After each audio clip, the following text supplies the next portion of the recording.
Baik, Assalamualaikum warahmatullahi wabarakatuh. Salam sejahtera bagi kita semua. Oke, di pertemuan pertama ini saya akan membahas tentang konsep dasar listrik. Jadi, di dalam pertemuan ini saya akan membahas tentang apa-apa saja yang berkaitan dengan rangkaian listrik dan rangkaian elektronika. Oke, kita next saja. Nah, kontrak kuliah kita selama 1 semester ke depan adalah tugas 1 sebesar 20%, UTS 30% pada minggu ke-8, kemudian tugas 2 20%, kemudian UAS 30% pada minggu ke-16. Nah, selama perkuliahan berlangsung, harap mematuhi peraturan akademik. Silabus mata kuliah rangkaian elektronika pada semester 1 ini adalah sebanyak 15 pertemuan ya.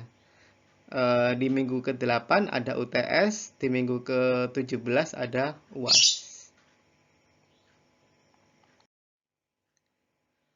Nah, tugas atau tujuan mata kuliah rangkaian elektronika minggu pertama diharapkan mahasiswa mampu menjelaskan tentang konsep dasar listrik.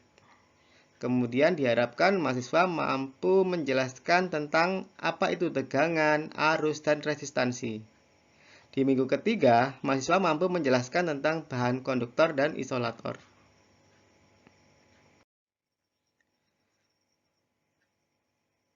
Oke, sebelum kita membahas tentang apa itu rangkaian elektronika, kita bahas dulu tentang atom. Jadi, apa itu atom? Mungkin kita sudah mengenal atom pada saat di SMA ya. Jadi, atom itu pengertiannya adalah unit terkecil penyusun zat. Nah, di dalam atom itu terdapat partikel-partikel. Ada partikel proton, ada partikel elektron, dan ada partikel neutron. Kalau digambarkan dalam sistem diagram, bahwa atom ini terdiri dari ada proton dan neutron yang mengumpul jadi satu, kemudian ada elektron yang mengelilingi proton dan neutron. Ya, berikut grafik yang diperlihatkan. Ini ada elektron yang mengelilingi, P sama N itu ada di dalam intinya. Di grafik sebelah kanan, di sini ditunjukkan ada satu proton, yaitu partikel positif. Kemudian satu neutron, partikel netral. Kemudian ada elektron, partikel negatif. Ini ya. Karena jumlahnya adalah satu semua, maka di sini kita sebut sebagai atom netral. Jadi bukan atom positif atau bukan atom negatif, tetapi namanya adalah atom netral. Kemudian untuk atom positif, kenapa bisa dibilang sebagai positif? Karena di sini ada 2 proton, yaitu 2 plus 1 dan 2. Kemudian ada 2 neutron dan ada 1 elektron. Nah, perbandingannya proton ini lebih besar daripada elektron, sehingga dinamakan atom positif. Kemudian yang sebelah kanan, ada 1 proton, ada 1 neutron, dan ada 2 elektron. 1 dan 2. Karena perbandingan elektron lebih banyak, maka atom ini dikenal sebagai atom negatif. Oke, itu awal materi ini. Setelah itu kita belajar tentang listrik statis. Teman-teman pada saat SMA mungkin sudah pernah mempelajari tentang listrik statis ya.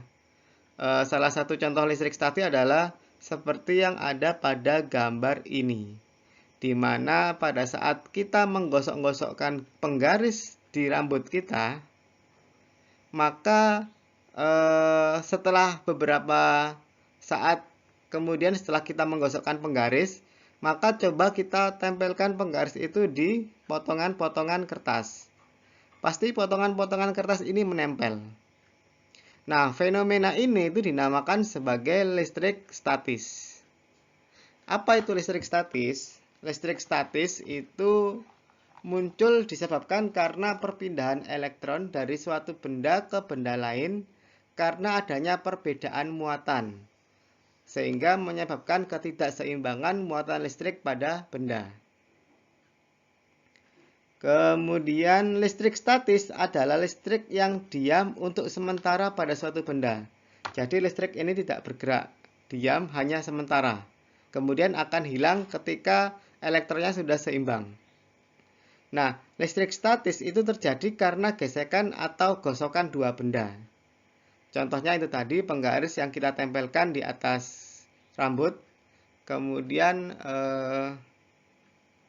mungkin Anda bisa mencoba ketika Anda menggosokkan sesuatu ke kain wol, ya. Itu akan timbul listrik statis.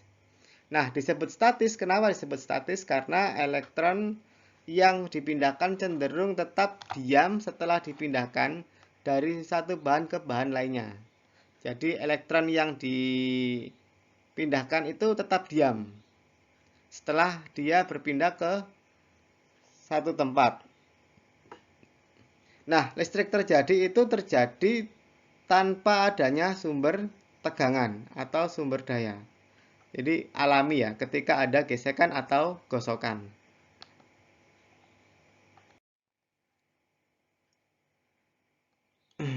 Nah, setelah listrik statis, kita mengetahui sebagai listrik dinamis. Apa itu listrik dinamis? Listrik sehari-hari yang ada di rumah kita, seperti saat kita menyalakan lampu atau menyalakan televisi, semuanya itu adalah salah satu aplikasi dari bentuk listrik dinamis. Jadi, listrik dinamis adalah aliran partikel bermuatan dalam bentuk arus listrik yang dapat menghasilkan energi listrik. Nah, listrik dinamis adalah listrik yang bergerak karena adanya arus yang mengalir dari titik berpotensial tinggi ke titik yang berpotensial rendah, yang dihubungkan dalam suatu rangkaian tertutup. Jadi, listrik dinamis itu mengalir dari kutub positif, plus ini, plusnya baterai, menuju ke titik yang lebih negatif, minusnya baterai. Nah, aliran ini mengalir pada rangkaian tertutup. Apa itu rangkaian tertutup? Yaitu dari ujung plus, ini connect kembali sampai ke ujung negatif. Jadi tidak ada yang terbuka. Ini namanya rangkaian tertutup. Seperti Anda bisa lihat di animasi ini bahwa aliran arus dari kutub positif mengalir ke kutub negatif. Nah, di sini ada lampu, karena dialiri listrik maka lampu ini akan menyala.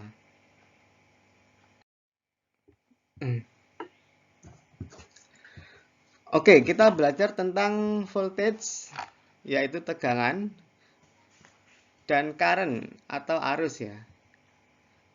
Voltage itu adalah ukuran energi potensial spesifik, atau kita lebih mengenalnya sebagai beda potensial antara dua titik ya. Jadi ada dua titik, titik main dan titik plus. Nah, ini namanya voltage, beda potensial. Nah, biasanya sumber voltage itu adalah, salah satunya adalah baterai ya. Baterai. Kemudian muatan listrik itu dapat berpindah karena ada perbedaan potensial. Karena di sini plus dan di sini adalah minus, maka akan ada aliran listrik yang mengalir melalui ujung dari plus ini ke kutub negatif. Seperti ini.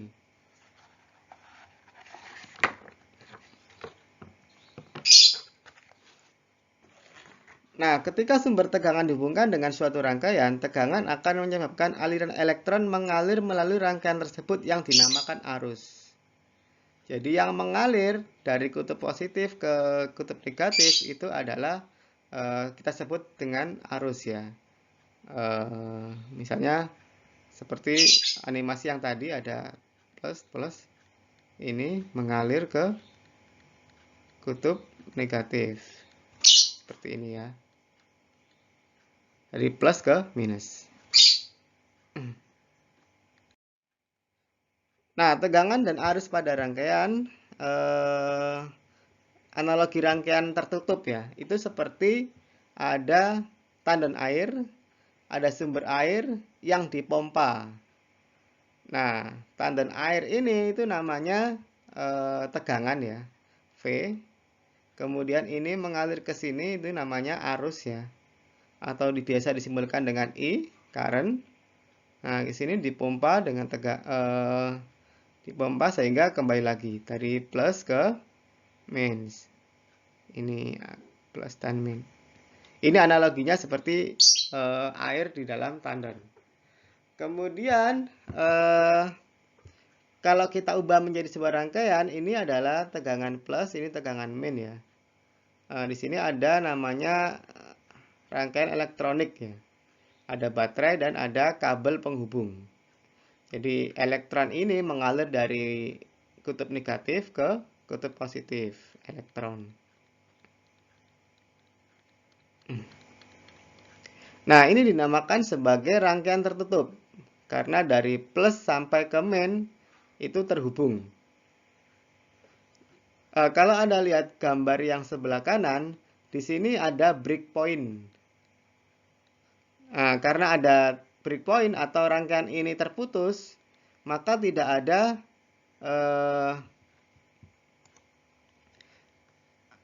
arus atau elektron yang mengalir pada rangkaian. Nah, ini dinamakan sebagai rangkaian terbuka. Kalau ini dinamakan sebagai rangkaian tertutup. Ya, bedanya itu. Next. Nah, ini adalah water analogi ya. Bagaimana sebuah rangkaian listrik itu dianalogikan sebagai aliran air. Jadi ini ada water pump, berarti di sini pasti ada tekanan tinggi, tekanan tinggi, dan di sini pasti ada tekanan paling rendah. Sehingga air akan mengalir ke titik dari ujung plus ke ujung negatif. Nah, di sini ada pipa yang mengecil. Nah, ini kita sebut sebagai resisten. Kalau kita bawa ke aliran rangkaian listrik, maka water pump ini kita namakan sebagai power supply. Di sini ada plus, di sini ada min. Pipa ini sebagai penghantar. Kemudian pipa yang mengecil ini kita namakan sebagai resistance. Jadi tegangan power supply itu volt. Arusnya lewat penghantar disimbolkan dengan I. Kemudian melewati resisten atau R ya. Nah, seperti ini. Bahwa sumber listrik itu kalau di sini kutub plus itu banyak positifnya, yang kutub negatif banyak elektronnya ya. Kemudian masuk ke penghantar. Ini penghantar. Nah, di dalam penghantar arus mengalir dari plus ke min, kemudian elektron mengalir dari min ke plus. Simbol tegangan itu biasanya dilambangkan dengan ini ya, ada lingkaran plus min seperti ini. Kemudian ada V ya, voltage. Untuk arus itu disimbolkan dengan panah seperti ini di dalam lingkaran. Kemudian simbol hurufnya adalah I, itu arus. Oke, kita belajar tentang sumber tegangan. Di sini sumber tegangan itu ada dua macam, yaitu alternating current atau sumber tegangan berbentuk AC dan direct current, yaitu DC. Apa saja yang termasuk dalam sumber tegangan bolak-balik atau AC? Contohnya adalah generator atau genset, kemudian dinamo sepeda, arus listrik dari PLN. Jadi arus listrik di rumah kita adalah AC ya. Kemudian nomor 4 adalah turbin angin. Apa saja sumber tegangan DC? Contohnya adalah 1 baterai, 2 aki, kemudian solar panel. Kenapa dinamakan DC atau direct current? Karena arus yang mengalir adalah searah dari plus ke min. Searah. Kenapa dinamakan AC atau alternating current atau arus bolak-balik? Karena arusnya dari plus ke min, arus akan kembali lagi ke min, dari min ke plus. Nah, ini dinamakan arus bolak-balik. Biasanya kalau DC itu digambarkan dengan grafik yang lurus. Ini DC. Kalau AC itu simbolnya adalah grafik sinus. Bolak-balik ya.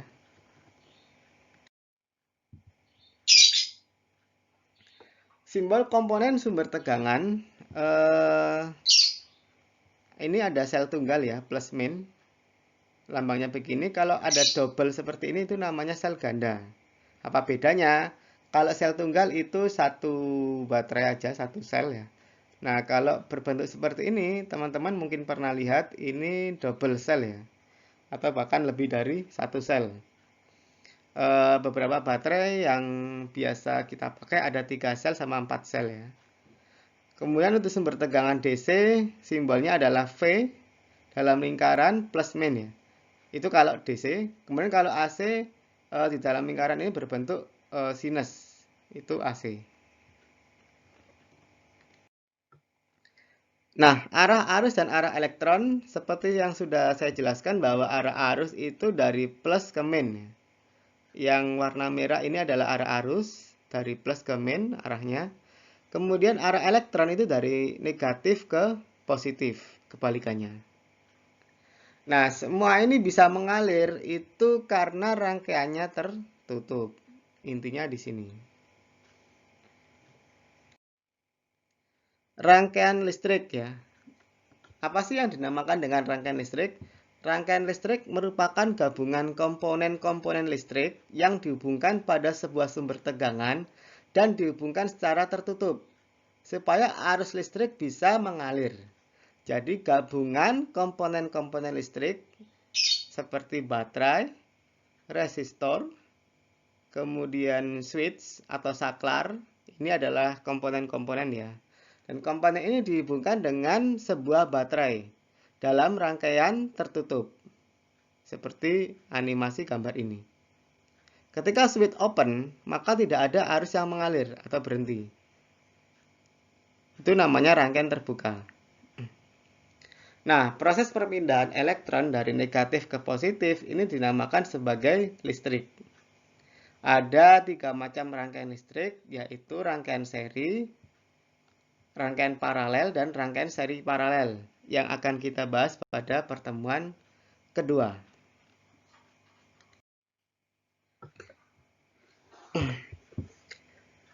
Setelah rangkaian listrik, ada istilah lagi namanya rangkaian elektronika. Rangkaian elektronika ini cabang dari rangkaian listrik, yaitu lebih spesifik lagi.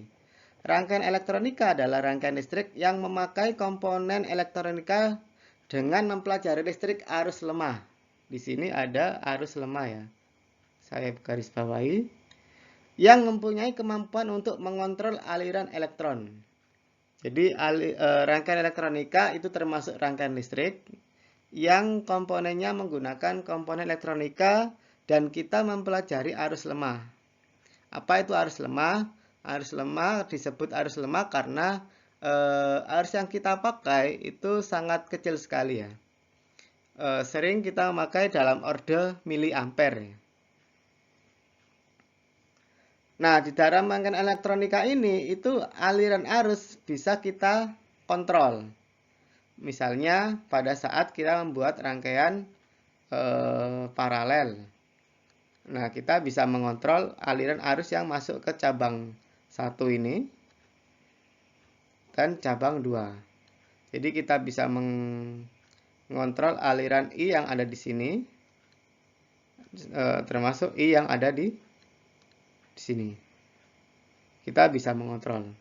Nah, rangkaian elektronika itu biasanya dikategorikan menjadi 3, yaitu rangkaian analog yang kita pelajari dalam rangkaian elektronika ini, kemudian rangkaian digital atau biasa dikenal dengan logic circuit atau rangkaian logika, dan yang terakhir adalah rangkaian kombinasi ya. Jadi ada gabungan rangkaian elektronika sama rangkaian digital. Tipe-tipe material, bahan-bahan yang bisa menghantarkan listrik dan bahan-bahan yang tidak bisa menghantarkan listrik. Bahan-bahan yang bisa menghantarkan listrik, contohnya adalah semua bahan yang terbuat dari atau berasal dari aluminium, baja, sama emas. Mungkin ada tambahan lagi yaitu air ya, atau water. Kemudian bahan-bahan isolator yang tidak bisa mengantarkan listrik yaitu contohnya kayu, kemudian plastik, karet ya. Atau bisa kertas ya, atau paper. Itu bahan-bahan yang bisa menghantarkan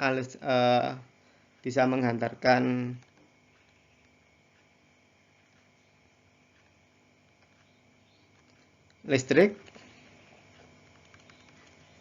Yang isolator ini bahan yang tidak bisa menghantarkan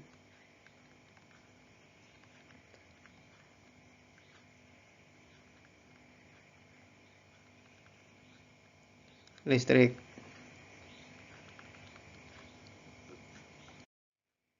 Resistance. Resistan itu apa? Resistan atau kita kenal sebagai hambatan adalah ukuran perlawanan terhadap arus listrik. Jadi kalau ini ada aliran air yang ukurannya sama, maka aliran akan lancar. Tapi kalau kita lihat gambar di bawah, ketika ukurannya segini, ternyata di tengah-tengah ukurannya mengecil atau menyempit. Nah, ini namanya menghambat aliran arus. Nah, inilah analogi dari resistan. Kemudian ada lagi istilah resistivitas, yaitu tahanan jenis. Jadi penghantar pun atau kabel itu bisa dikatakan sebagai resistan. Dan resistivitas itu sendiri adalah jenis merupakan kemampuan suatu bahan untuk menghambat arus listrik. Ya. Kalau kita lihat di analogi ini bahwa tegangan itu mendorong arus. Ini tegangan mendorong arus keluar. Ini I. Kemudian resistan ini itu menahan aliran arus. Penampang sendiri itu juga punya resistivitas. Contohnya seperti ini dan rumusnya ini ya. Rumus penampang hambatannya ini. Semakin kecil hambatan pada penampang itu semakin bagus. Resistor adalah salah satu jenis komponen untuk menghambat arus listrik ya. Jadi resistor itu termasuk elektronika pasif, komponen elektronika pasif yang berfungsi untuk menghambat arus listrik. Resistor itu simbolnya adalah ohm. Atau ditulis begini. Nah, resistor itu simbolnya seperti ini ya. Ini satuannya. Satuannya ohm. Ada yang menulis seperti ini, simbol resistor. Ada yang menulis seperti ini ya. Nah, bentuk fisik resistor seperti ini. Kemudian ada lagi yang namanya variabel resistor atau biasa kita sebut dengan VR. Sama simbolnya dengan resistor. Tapi ada satu panah lagi karena kakinya 3. Kalau resistor biasa kakinya 2. Yang terakhir adalah LDR atau Like Dependent Resistor. Juga termasuk dari bagian dari resistor. Simbolnya seperti ini. Kemudian ada panah 2 ya yang masuk ke dalam resistor. Yang mengisyaratkan ada cahaya yang masuk. Bentuk wujud LDR seperti ini.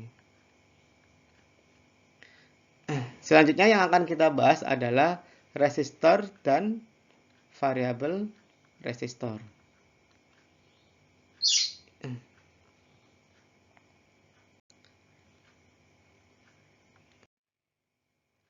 short circuit atau biasa kita kenal dengan rangkaian terhubung singkat ya. Rangkaian terhubung singkat atau biasa kita sebut dengan korslet ya. Nah, kenapa disebut dengan short circuit adalah karena ada rangkaian listrik yang tidak ada hambatan terhadap aliran elektron. Jadi misalnya ini tegangan plus, tegangan minus, itu kalau penghantar ini atau kabelnya itu connect ke lampu, kemudian connect ke negatifnya baterai. Ini adalah rangkaian yang benar. Tetapi ketika Anda menyatukan negatif ke positif atau positif ke negatif, misalnya ini ada dihubungkan ke sini. Nah, ini namanya short circuit. Jadi antara plus dan min itu ketemu langsung. Ini plus. Nah, ini ketemu langsung. Nah, ini tidak boleh.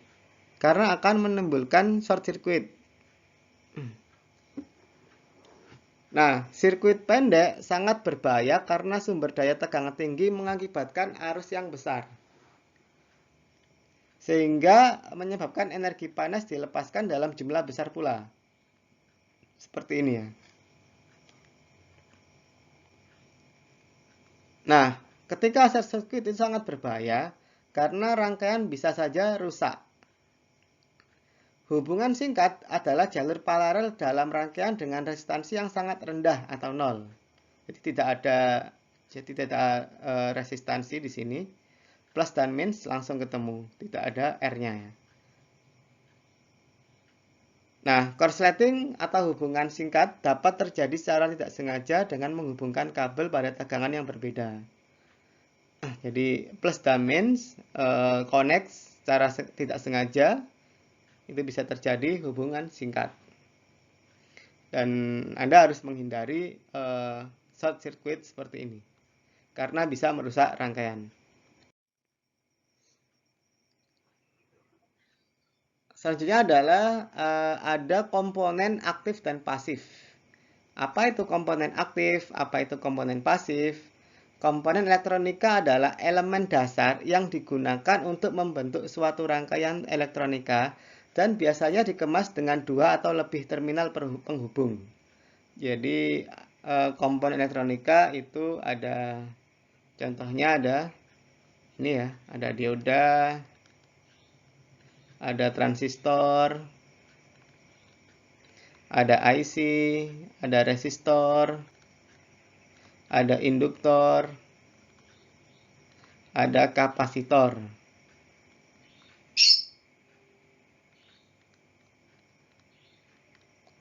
Nah, komponen elektronika aktif adalah jenis komponen elektronika yang memerlukan arus eksternal untuk dapat beroperasi. Contoh komponen elektronika aktif adalah dioda, transistor, dan IC. Jadi dioda, transistor, dan IC itu butuh arus eksternal supaya dia bisa bekerja. Contohnya dioda ya, ini ada rangkaian dioda.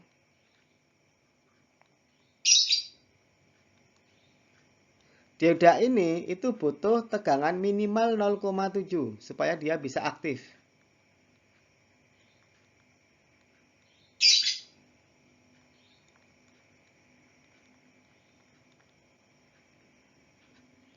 .7 volt ya supaya dia bisa aktif minimal. Sehingga kalau Anda menaruh tegangan 0,3 di sini, maka dioda ini tidak akan aktif. Dia harus mencapai minimal atau di atas 0,7, misalnya 2 volt. Nah, dia baru bisa aktif sehingga ada arus yang ke sini. Itu dioda. Nah, kemudian ada namanya komponen elektronika pasif ya. Yaitu jenis komponen elektronika yang tidak perlu sumber arus listrik eksternal untuk pengoperasiannya. Artinya kalau Anda memasang langsung resistor di sini, dia sudah bisa aktif ya, tanpa syarat. berapapun tegangan di sini, kalau ada resistor di sini, rangkaian ini sudah aktif. Itu bedanya. Elektronika pasif itu butuh arus dari luar. Kalau elektronika pasif itu tidak butuh sumber arus dari luar. Bedanya itu. Kemudian selanjutnya adalah kesimpulan ya. Kesimpulan dari pertemuan pertama ini adalah Anda bisa membuat atau menganalisa tentang hukum Ohm. Nah, ini hukum Ohm ya. Apa itu hukum Ohm? Di sini ada tegangan yang mendorong arus dari positif ke negatif. Ini V, ini arus, ini R ya. Nah, rumus V itu I kali R. Rumus I adalah V per R. Rumus R adalah V per I. Nah, resistan ini menghambat arus. Oke, referensinya adalah saya mengambil dari buku Listen in Electric Circuit ya, dan berbagai sumber yang lain dari internet. Terima kasih. Ini penjelasan pertemuan pertama dari mata kuliah rangkaian elektronika 1. Sampai jumpa di rangkaian pertemuan kedua rangkaian elektronika 1. Terima kasih.